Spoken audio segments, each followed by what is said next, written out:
अस्सलामुअलैकुम। हाल ही में लाहौर ने एक खौफनाक रिकॉर्ड तोड़ दिया। ये ज़िंदा दिलाने शहर दुनिया का मोस्ट पोल्यूटेड सिटी बन गया, जिसका एयर क्वालिटी इंडेक्स 1000 के करीब पहुंच गया। इसके मुकाबले में अगर हम इंडिया में दिल्ली को देखें, जो कि दूसरे नंबर पर मोस्ट पोल्यूटेड सिटी है, तो उसका एयर क्वालिटी इंडेक्स 412 है। इससे भी ज़्यादा ख़तरनाक बात यह है कि कुछ रिपोर्ट्स के मुताबिक अगर आप लाहौर की हवा में सांस लेते हैं तो आपकी उम्र 7.5 साल तक कम हो सकती है। Chapter 1, what exactly is smog. Smog कोई आम धुंध नहीं, ये उन टॉक्सिक गैसेस का मिक्सचर है जो कि फैक्ट्रियों से, गाड़ियों से और इवन फसलों को जलाने से पैदा होती है। इसमें PM 2.5 और PM 10 जैसे डेडली पार्टिकल्स शामिल हैं। ये इतने बारीक ज़रात हैं कि आपके लंग्स, इवन ब्लड स्ट्रीम में शामिल हो सकते हैं और मुस्तकिल नुकसान का सबब बन सकते हैं। आप सोच रहे होंगे कि स्मॉग सिर्फ सर्दियों में क्यों होती है। जवाब है टेम्परेचर इन्वर्जन। सर्दियों में ज़मीन के करीब ठंडी हवा के ऊपर गर्म हवा की एक लेयर बन जाती है जो कि प्रेशर कुकर के लिड जैसा काम करती है।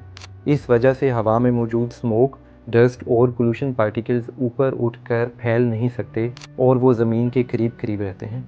इसी वजह से स्मॉग की एक लेयर पूरे शहर के ऊपर आ जाती है और इस शहर को एक बड़े गैस चैम्बर में बदल देती है। Chapter 2, who is to blame, India और अस। पाकिस्तान में बहुत लोग लाहौर में स्मॉग का ज़िम्मेदार इंडिया को ठहरा रहे हैं, स्पेशली पंजाब और हरियाणा में जलाई जाने वाली फसलों के हवाले से। ये बात कुछ हद तक दुरुस्त ज़रूर है कि इंडिया में जलाई जाने वाली फसलों का धुआं लाहौर तक पहुंचता है, लेकिन हमें अपनी ज़िम्मेदारी को भी नज़रअंदाज नहीं करना चाहिए।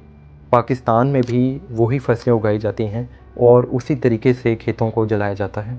यहाँ पे मेरा उन लोगों से सवाल है जो सिर्फ इंडिया को ब्लेम कर रहे हैं कि क्या धुआं बॉर्डर्स की परवाह करता है? क्या पाकिस्तान से उठने वाला धुआं इंडिया को नुकसान नहीं पहुँचा सकता? स्मॉग की एक और बड़ी वजह ट्रैफिक पोल्यूशन है। लाहौर में कई गुना ज़्यादा गाड़ियाँ हैं जो कि यहाँ के रोड्स हैंडल कर सकते हैं और फ्यूल क्वालिटी का तो हम सबको अच्छे तरीके से पता है। इसके अलावा हमें अपने व्हीकल इंस्पेक्शन सिस्टम के बारे में नहीं भूलना चाहिए। वेट, कौन सा इंस्पेक्शन सिस्टम? हम बहुत तेज़ी से अपने जंगलात को काट के हाउसिंग सोसाइटीज़ बना रहे हैं। हम रोज़ाना की बुनियाद पे उन दरख्तों को काट रहे हैं जो कि शायद हमारी मदद कर सकते थे आज इस हवा को फ़िल्टर करने में। और लाहौर और इसके गिरदोनवा में फ़ैक्ट्रीज़ की तो हमने बात अभी शुरू भी नहीं की। जी हाँ, मैं उन फैक्ट्रीज़ की बात कर रहा हूँ जहाँ पे सिरे से कोई फ़िल्ट्रेशन सिस्टम है ही नहीं, जहाँ पे ज़ीरो चेक एंड बैलेंस है एमिशंस का और हवा में निकलने वाले धुएँ का। इन तमाम बेज़ाब्तियों के बाद आप ख़ुद सोचें, क्या वाकई हमारा इंडिया को ब्लेम करना बनता है? मुझे लगता है नहीं। दोनों मुल्कों को मिलकर फिंगर पॉइंटिंग की बजाय सॉल्यूशंस पे काम करना चाहिए। Chapter 3, a hidden health emergency. Lahore में स्मॉग के नताइज इंतहाई संगीन हैं। रिसर्च से पता चलता है कि एयर पोल्यूशन की वजह से लाहौर में लाइफ एक्सपेक्टेंसी तकरीबन 7.5 साल कम हो चुकी है।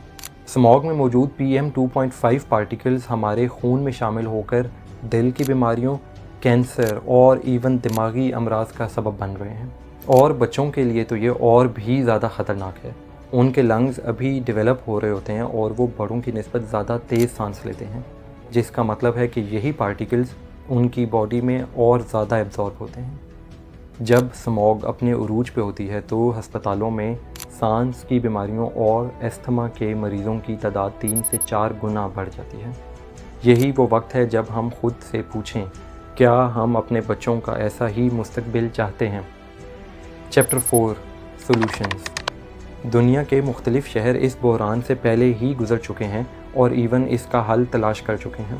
1958 में लंदन में ग्रेट स्मॉग एक मोहलिक वाक़या था जिसमें हज़ारों लोग मारे गए और इसी के बाद वहाँ पे क्लीन एयर एक्ट पास हुआ था।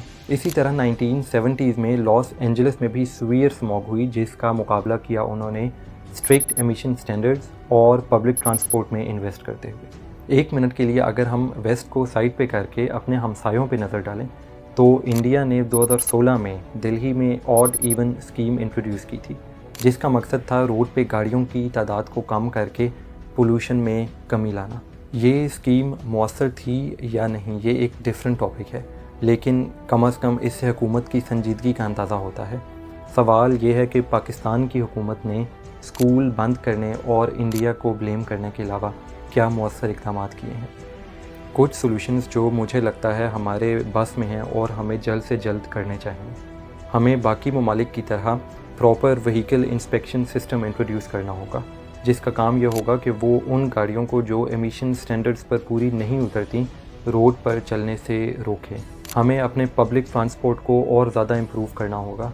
मेट्रो और ऑरेंज लाइन जैसे मंसूबे लगाने होंगे ताकि रोड पे गाड़ियों की तादाद को कम किया जा सके। हमें अपनी फ्यूल क्वालिटी को अपग्रेड करना होगा, जिससे ना सिर्फ गाड़ियाँ लंबे अरसे तक चलें बल्कि एनवायरनमेंट पे भी उसका इम्पैक्ट कम से कम हो सके। हमें ना सिर्फ लाहौर बल्कि पूरे मुल्क में ज़्यादा से ज़्यादा नए दरख्त उगाने होंगे जो कि मदद कर सकें इस पोल्यूशन को एब्जॉर्ब करने में। फैक्ट्रीज़ में चेक एंड बैलेंस को बेहतर बनाना होगा ताकि उनसे निकलने वाली एमिशंस और धुएँ को कंट्रोल किया जा सके। और शॉर्ट टर्म सॉल्यूशंस में इंडिया की तरह ऑड इवन स्कीम और वर्क फ्रॉम होम जैसी पॉलिसीज़ को प्रमोट करना होगा। हमें किसी मुआवजे का इंतज़ार करने की बजाय मिलकर इसका हल निकालना होगा। हर छोटा कदम, चाहे वो अपने अखराजात कम करना, गाड़ी घर पे छोड़कर पब्लिक ट्रांसपोर्ट पे सफ़र करना या फिर हुकूमत को जवाबदेह ठहराना, अहम है। अगर आपको ये वीडियो इन्फॉर्मेटिव लगी तो लाइक, शेयर और सब्सक्राइब करना ना भूलें। आइए मिलकर आगाही फैलाएं और लाहौर को सेहतमंद बनाने के लिए ज़रूरी इक़दामात करें। अगली बार तक महफूज रहें और बाखबर रहें। अल्लाह हाफ़िज़।